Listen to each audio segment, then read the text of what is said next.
So either she was here knowing that she was about to be fired, or right after this conversation.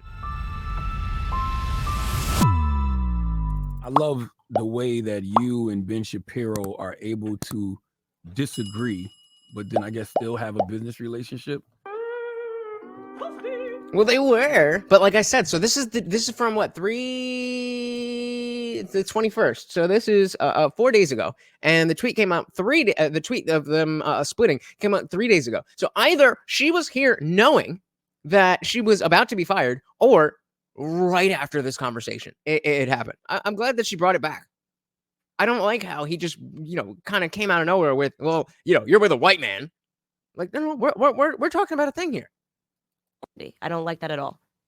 I love the way that you and Ben Shapiro are able to disagree, but then I guess still have a business relationship, because I'm not sure that's aged well. I saw him recently tell you, I think it was maybe a few months ago, he told you to quit over your Israel coverage, your Palestine-Israel coverage. Yeah. What was that about?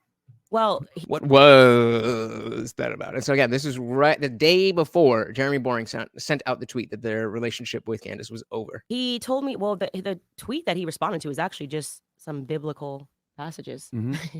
And he thought that it was me saying that I had to choose money over I don't know how we interpret it, but it was definitely not. I just meant it as like, peace, calling for peace, because, there was a video circulating of him calling me a disgrace and a faux professional or whatever it was.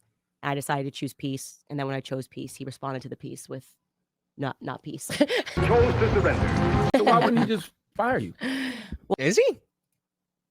Are you? Well, as I explained on Tucker Carlson's show, like, Ben doesn't have the power to fire me.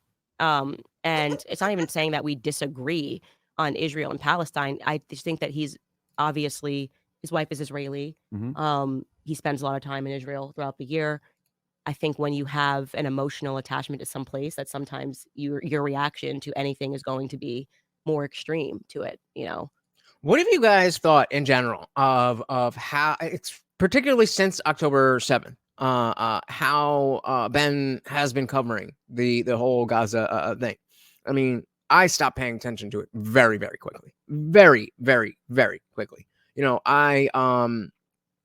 Obviously I was interested to understand what was going on, what was October 7th all about. And better to the best time in my life to actually get a full understanding of, like, okay, what started this and what's actually going on and all that stuff. A little bit of a blank slate, I guess. But it's like, okay, so they're just fighting, like they've been fighting, and they're not going to stop fighting, and there's nothing we can do. Got it. And then you just see some people who've gotten caught up in it, and for whatever reason they weren't obsessed with it before. And again, it's not like that much has changed. Has that much changed since October 7th or before October? I mean, it's like, yeah, that was a big deal, but it's not like things like that haven't been going on.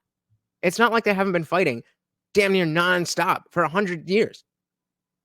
So I just don't understand. I just don't understand. Your reaction to anything is going to be more extreme to it. I have some relatives that are from St. Thomas. If what was happening in that region was happening in St. Thomas, I would probably be the most fired up out of everybody at the Daily Wire. And yeah, he definitely went through, I think, an emotional time at the end of last year, dealing with everything. I think I was pretty even keel. I don't want to see innocent Palestinians killed. I don't want to see innocent Israelis killed. I never want to see children killed. I don't believe children should have to grow up in a war zone. I mean, pretty controversial stuff here. Pretty controversial stuff. You don't want people to die. Candace Owens, where do you get the bravery to say such things? She is stunning and brave. Based on the actions of a few. And that, I guess... Not much, Libby. Not much. Last year sounded crazy. It sounded crazy because always the demand in all these situations is to make people pick a side. And then if you don't pick their side, then you get smeared and you get libeled, right? So if you don't say, I want every Palestinian murdered, then suddenly you're pro-Hamas. If you don't say, like, I want every Israeli person eradicated, then suddenly you're pro-apartheid, whatever the arguments are. And yeah, you remember there was someone who came over on Kick and just, like, their intro to, like, hey, what do you think about the Jews? It's like, hi, hello, nice to meet you. Whatever happened to small talk? God damn. And I think both of that is extreme. You said no government anywhere has a right to commit a genocide ever. There is no justification for genocide. Yeah. That is going to Again. age so well. I was going to say, again, so controversial. Genocide is always wrong. It is, guys. It is always wrong. Crazy. And it doesn't matter Crazy. at any point in human history. Any person that is advocating for genocide is always in the wrong. And when I wrote that tweet, I was referring to Brian Mast, who was a congressman. He got up and he literally said in Congress that there's no such thing as an innocent Palestinian.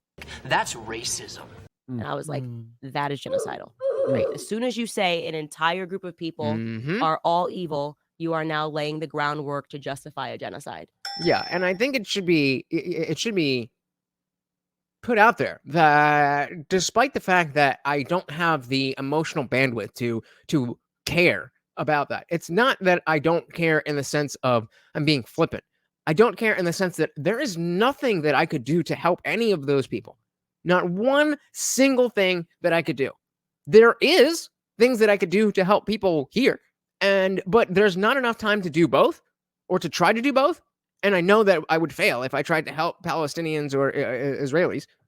So I'm just not going to concern myself with it. I mean, if something else happens, yeah, sure, we'll talk about it. But I mean, the stuff about like, okay, now that Candace is leaving the Daily Wire, and what kind of stuff is she saying as she's departing, and then she goes off, and maybe we want to cover the first thing that she does on her own, and compare and contrast and that stuff, and so that when you're out there listening to different people talk about the news, and you remember, oh, okay, yeah, let's cover this.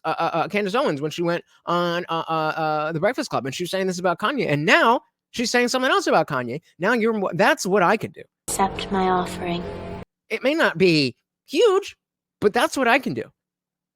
And so it's not that I want anything bad for those people. I just don't have the bandwidth.